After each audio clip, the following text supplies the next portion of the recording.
The first thing that we're going to do is take a look at our plant. We can see we have a lot of browning and yellowing, especially on our leaves, our stalks, and on the tips of our plants here. And that can actually be an indication of both too much water or not enough water. But you will notice if it's too much water, the leaves will actually be falling off. It's starting to basically rot the plant. So you can see our leaves are on here nice and tight. They're not going anywhere. The dead ones obviously will come off easier.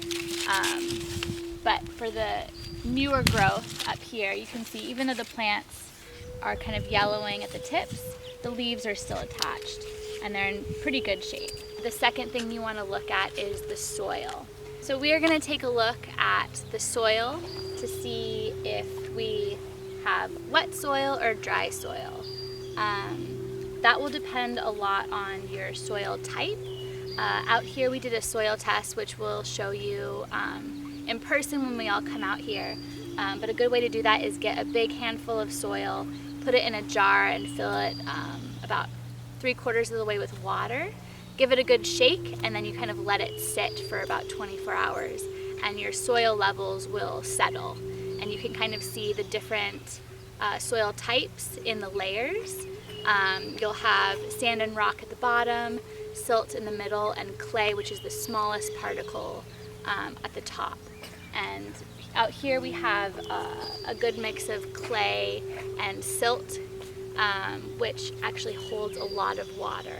When the soil is very saturated, it's going to stay wet longer, but the problem is when it dries out, it's really hard to rehydrate. So we really want to be careful when we're watering out here especially, not to let the soil get too dry, because that means that you're going to have to water even more to get it back to where it should be. You can actually also do a quick little test by taking a sample of your soil to see kind of the soil type.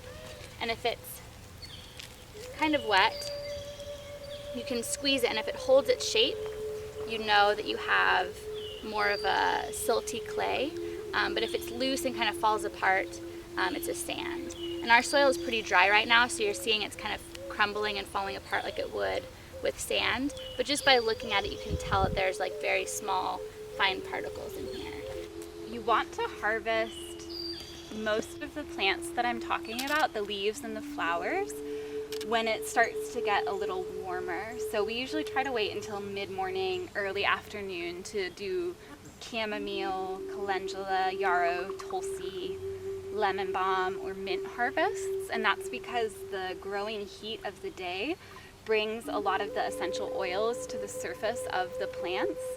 And so they're a lot more aromatic, which again is that organoleptic clue that the medicine is really strong right then because of the warmer temperatures.